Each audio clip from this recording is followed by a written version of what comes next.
हर हर महादेव भक्तों, सावन का पावन महीना भगवान शिव जी की भक्ति और आराधना का अनुपम अवसर है। इस मास में श्रद्धालु पूरे श्रद्धा और नियमों के साथ भोलेनाथ जी की पूजा करते हैं, उनका जल अभिषेक करते हैं और उनसे कृपा की कामना करते हैं। शिवालयों में भक्तों की भारी भीड़ उमड़ती है। हर कोई महादेव के दर्शन कर अपने आप को धन्य मानता है। दोस्तों, सावन का यह महीना किसी भी हाल में आप खाली मत जाने देना। इसमें कुछ ऐसे कार्य हैं जो हर शिव भक्त को अवश्य करने चाहिए। दोस्तों, मेरे YouTube चैनल मूवी मैग्नेट में आप सभी का हार्दिक स्वागत है। हे भोलेनाथ, जो भी इस वीडियो को सच्चे दिल से लाइक करेगा और मेरे YouTube चैनल को सब्सक्राइब करेगा, उसके जीवन से दुख, दर्द, दरिद्रता और संकट सदा सदा के लिए दूर कर देना प्रभु, उसे अपने आशीर्वाद से भर देना। दोस्तों, सावन सोमवार पर गलती से भी ऐसे व्रत कभी मत रखना। और दोस्तों, सावन सोमवार पर यह 4 गलतियां भूल कर भी मत करना, नहीं तो पूरी जिंदगी बर्बाद रहोगी। भगवान भोलेनाथ हमेशा हमेशा के लिए रूठ सकते हैं। इन बातों को नजरअंदाज बिल्कुल भी मत करना। दोस्तों, सावन सोमवार किसी भी शुभ मुहूर्त में पड़े, लेकिन आप यह गलती कभी मत करना। सावन सोमवार के दिन खास तौर से व्रत रखते समय इस बात का ध्यान आपको होना चाहिए। सावन सोमवार के दिन यह 4 गलतियां मत करना, आपको भारी पड़ सकता है। इस दिन भगवान भोलेनाथ और माता पार्वती जी की पूजा शुभ काल के दौरान ही करनी चाहिए। दोस्तों, ऐसे में हम यह जानते हैं कि सावन सोमवार पर क्या गलतियां नहीं करनी चाहिए जिससे भगवान भोलेनाथ क्रोधित ना हो।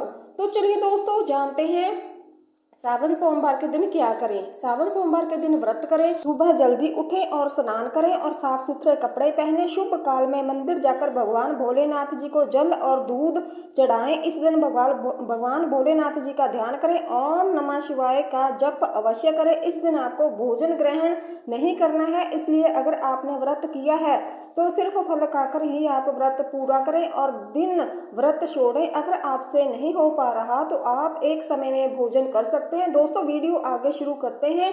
इससे पहले वीडियो को लाइक अवश्य कर देना और कमेंट बॉक्स में जय भोलेनाथ भी अवश्य लिख कर जाना दोस्तों, जिससे कि भगवान भोलेनाथ जी का आशीर्वाद आपको सीधे तौर पर प्राप्त हो सके। दोस्तों, सच्चे दिल से इस नियम को मानने वाला व्यक्ति भगवान भोलेनाथ जी को बहुत ही प्रिय होता है। दोस्तों, अब बात कर लेते हैं कि सावन सोमवार के अवसर पर आपको कौन कौन सी गलती नहीं करनी जिससे कि भगवान भोलेनाथ क्रोधित ना हो।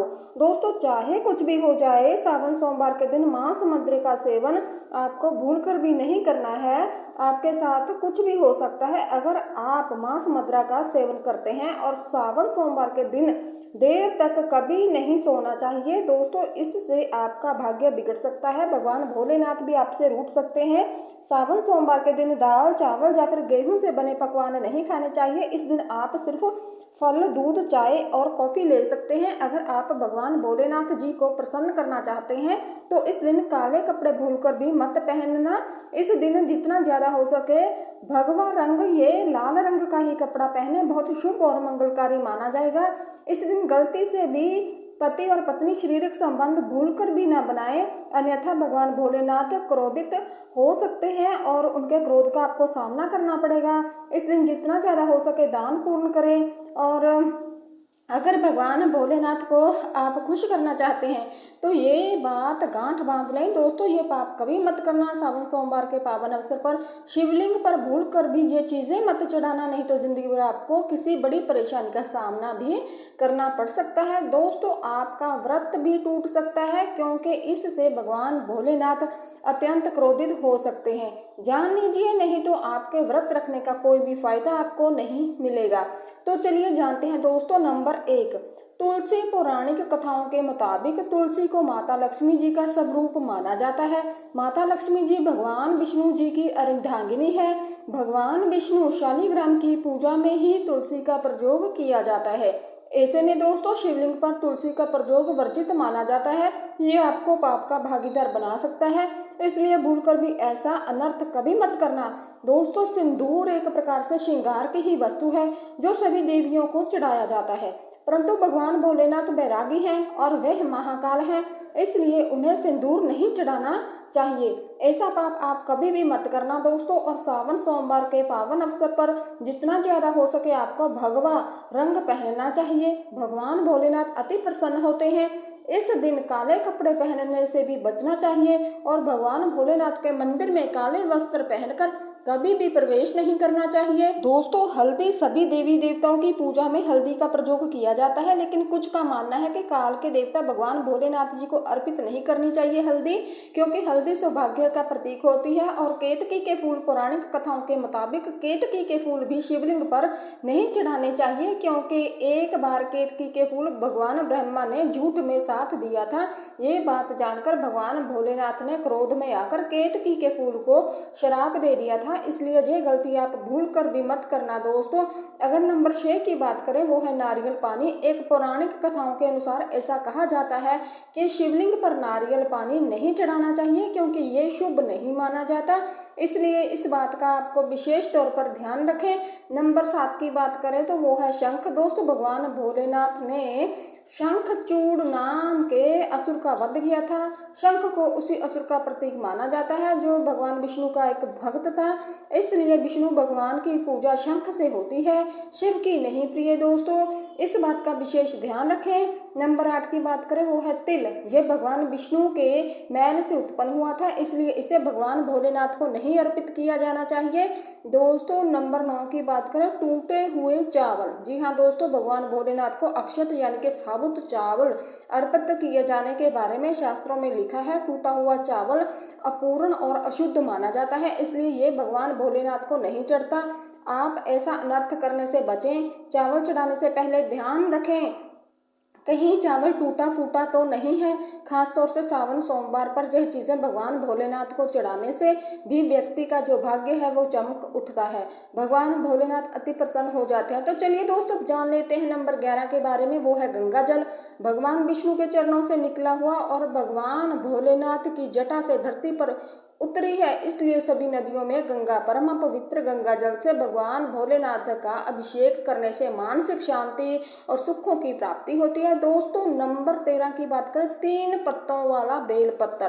दोस्तों, 3 पत्तों वाला बेलपत्र जो कटा फटा नहीं है होना चाहिए, ऐसा भगवान भोलेनाथ को चढ़ाएं। 3 पत्तों वाला बेलपत्र त्रिदेव ब्रह्मा विष्णु महेश का प्रतीक माना जाता है। सावन सोमवार के अवसर पर बेलपत्र अर्पित करने से शिवलोक की भी प्राप्ति होती है, ऐसा पुराणों में बताया गया है। दोस्तों, नंबर 14 की बात करें, वो है धतूरे का फूल। धतूरे का फूल के समान धतूरे का फूल भी भगवान भोलेनाथ को प्रिय है। इसका कारण है कि यह सफेद होता है और औषधि कारणों से गुणकारी भी होते हैं। मानसिक शांति के लिए धतूरे के पुष्प को शिवलिंग पर अर्पित करना चाहिए। नंबर 15, चांदी के नाग नागिन के जोड़े, जो कि ग्रहों के अशुभ प्रभाव के कारण घर में सुख शांति की कमी और आर्थिक परेशानियों को दूर करने के लिए सावन सोमवार के अवसर पर भगवान भोलेनाथ जी को नाग नागिन के जोड़े समर्पित करें। इससे काल सर्प और नाग दोष समापित होते हैं। दोस्तों, नंबर 16 की बात करें तो धतूरा। भांग की तरह धतूरा भी एक जड़ी बूटी है। भगवान भोलेनाथ के सिर पर क्रोध और विश्व के प्रभाव को दूर करने के लिए धतूरे का प्रयोग भी किया गया था, इसलिए भगवान भोलेनाथ को धतूरा भी प्रिय है। सावन सोमवार के अवसर पर शिवलिंग पर धतूरा अर्पित करना चाहिए। इससे शत्रुओं का भी नाश होता है, शत्रुओं का भय दूर होता है, साथ ही धन संबंधी मामलों में भी उन्नति होती है। दोस्तों, भगवान भोलेनाथ ने हलाहल विषपान किया। इस बीज के उपचार के लिए कई तरह की जड़ी बूटियां का प्रयोग देवताओं ने किया, उसमें से एक भांग है, इसलिए भगवान भोलेनाथ को भांग अत्यंत प्रिय है। सावन सोमवार के दिन भांग के पत्ते को पीसकर दूध या फिर जल में घोलकर भगवान भोलेनाथ का अभिषेक जरूर करना चाहिए, ताकि रोगों से मुक्ति मिल सके। दोस्तों, अब बात कर लेते हैं कि आपको सावन सोमवार के दिन व्रत में क्या क्या खाना है। देखिए, शिव पुराण के अनुसार माना जाता है कि सावन सोमवार के दिन व्रतधारी को धतूरा खा लेना चाहिए। भले ही आप थोड़ा सा खाएं, लेकिन जरूर खाना चाहिए, इससे व्रत पूरा हो जाता है। इस दिन भांग खाने से संपूर्ण फलों की भी प्राप्ति हो जाती है। अगर आप नहीं खाते हैं तो इसे थोड़ा बहुत चख सकते हैं, नहीं तो आपका व्रत अधूरा माना जाएगा। दोस्तों, सावन सोमवार के दिन के भगवान भोलेनाथ और मां पार्वती की कृपा प्राप्त करने के लिए इन सभी बातों का आपको विशेष ध्यान रखना चाहिए, जिससे आपको व्रत और पूजा का पूर्ण फल प्राप्त हो सके और भगवान शिव और मां पार्वती की आपको कृपा मिल सके। बहुत सारी चीजें इस दिन के व्रत में ऐसी होती हैं जो आपको नहीं खानी चाहिए, और एक चीज ऐसी है सावन सोमवार के दिन जरूर खा लेनी चाहिए दोस्तों, ताकि आपको इस व्रत का संपूर्ण फल मिल सके। सावन सोमवार के दिन बहुत सारे लोग व्रत रखते हैं, एक उपवास रखकर बहुत सारे लोग सात्विक भोजन करते हैं। सावन सोमवार के दिन का व्रत अगर आप रख लेते हैं तो ध्यान रखें शरीर में पानी की कमी ना हो, इसके लिए अनार या फिर संतरे का जूस का सेवन आप कर सकते हैं। लेकिन दोस्तों, गन्ने का जूस आप मत पीजिए।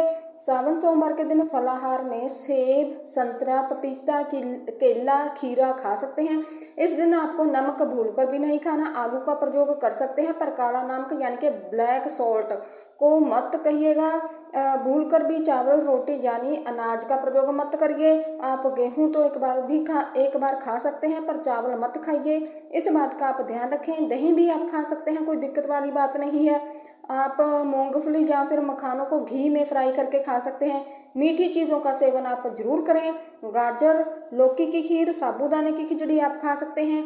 इस दिन कुत्तू के आटे का खाना भी बनाकर आप खा सकते हैं, आप उसको भी खा सकते हैं, लेकिन अनाज और साधारण नमक का इस दिन व्रत में प्रयोग ना करें। सेंधा नमक का प्रयोग आप कर सकते हैं। लहसुन, प्याज, मांस, मैदा भूलकर भी मत खाएं, वरना आपके व्रत का फल आपको कुछ भी नहीं मिलेगा। इन चीज़ों का आपको विशेष रूप से ध्यान रखना है, नहीं तो आप पाप के भागीदार हो सकते हैं। सावन सोमवार पर व्रतधारी को खाने पीने की चीज़ें दूसरों से मिलकर बांट कर खानी चाहिए, शेयर करनी चाहिए। सावन सोमवार के दिन आप दूध का सेवन भी कर सकते हैं, लेकिन केवल दूध नहीं, उसमें 2-4 चीनी के दाने डालकर ही सेवन कीजिए। केवल दूध कभी भी नहीं पीना चाहिए। दोस्तों, भगवान शिव जी को ओघा और भोलेनाथ भी कहा जाता है, लेकिन शिव जितने भोले और आसानी से प्रसन्न होने वाले हैं, उनका गुस्सा भी उतना ही प्रलयंकारी है। कहते हैं कि जिस दिन शिव जी ने अपनी तीसरी आंख खोल दी, उसी दिन दुनिया का अंत निश्चित है। दोस्तों, पौराणिक मान्यताओं के अनुसार जो व्यक्ति वर्ष भर कोई व्रत उपवास नहीं रखता है और वे सावन सोमवार के दिन का व्रत रखता है, तो उसे पूरे वर्ष के व्रतों का पुण्य भी प्राप्त हो जाता है। सावन पर 4 प्रहर की पूजा अत्यंत फलदायी होती है। सावन पर 4 प्रहर की पूजा से सभी प्रकार की कामनाएं पूर्ण होती हैं। दोस्तों, अगर किसी को संतान प्राप्ति की मनोकामना है तो आप यह उपाय अवश्य कर सकते हैं। 100% आपको इस उपाय का रिजल्ट मिलेगा, आपको संतान प्राप्त होगी। सावन सोमवार के दिन आटे से 11 शिवलिंग बनाएं और इनका जल अभिषेक करें। इस उपाय से संतान प्राप्ति के जो योग्य हैं वे बनते हैं। दोस्तों, अगर विवाह शादी में कोई अड़चन आ रही है तो सावन सोमवार के दिन शिवलिंग पर आप केसर मिलाकर दूध चढ़ाएं, जल्दी ही विवाह हो सकता है। और सावन सोमवार के दिन एक कार्य आपको और जरूर करना है। आपको सावन के समय धर्मशास्त्रों में भी कहा गया है, बहुत सारे लोग भी बताते हैं, हमारे गुरु जी ने भी कहा था कि सावन के दिन अगर बेल के वृक्ष की जड़ में मिश्रित युक्त मिश्री आती है, आप सभी दर्शकों तो पता ही होगा, शक्कर टाइप की होती है मिश्री, तो आपको मिश्री डाला हुआ दूध अगर आप इनकी जड़ में डाल देते हो तो ऐसा कहा गया है कि ऐसा व्यक्ति कभी भी निधन नहीं रहता।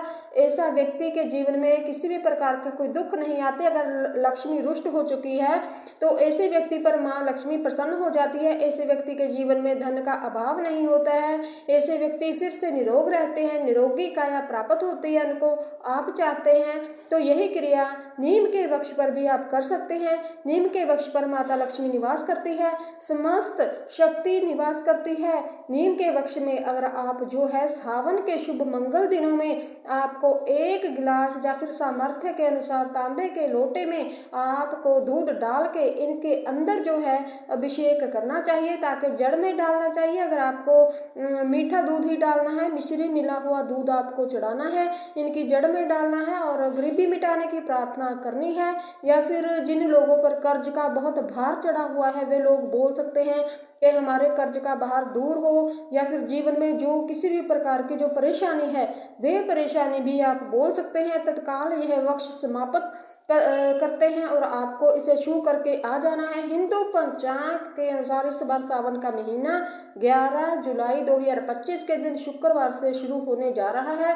पूर्णिमा तिथि 11 जुलाई शुक्रवार को सुबह 2:06 पर समाप्त हो जाएगी और इसके बाद प्रतिपदा तिथि प्रारंभ हो जाएगी। प्रतिपदा तिथि 11 जुलाई शुक्रवार को सुबह 2:09 से लेकर 12 जुलाई शनिवार को सुबह 2:08 तक रहेगी। सनातन धर्म में उदय तिथि को मान्यता दी जाती है दोस्तों, और उदय तिथि के अनुसार 11 जुलाई से प्रतिपदा तिथि प्रारंभ हो रही है। यही कारण है कि इस बार सावन का महीना 11 जुलाई दिन शुक्रवार से प्रारंभ होने जा रहा है। सावन महीने की पूर्णिमा तिथि रहेगी 9 अगस्त दिन शनिवार को। हालांकि पूर्णिमा तिथि 2 दिन रहेगी, 8 अगस्त और 9 अगस्त को। सावन मास की पूर्णिमा के साथ ही सावन मास की समाप्ति भी हो जाएगी। आइए दोस्तों अब जान लेते हैं इस महीने में पड़ने वाले सोमवार व्रत के बारे में। सावन महीने का पहला सोमवार व्रत रहेगा 14 जुलाई को, दूसरा सावन सोमवार व्रत 21 जुलाई को और तीसरा सावन सोमवार व्रत 28 जुलाई को, और उसके बाद जो चौथा और अंतिम सोमवार व्रत रहेगा वो रहेगा 4 अगस्त को। इस बार सावन के महीने में कुल 4 सोमवार व्रत पड़ेंगे।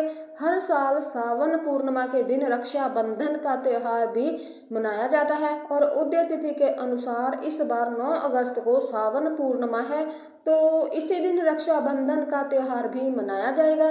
इस बार राखी बांधने का शुभ मुहूर्त जो है वो सुबह 5:47 से लेकर दोपहर 1:24 तक रहेगा दोस्तों।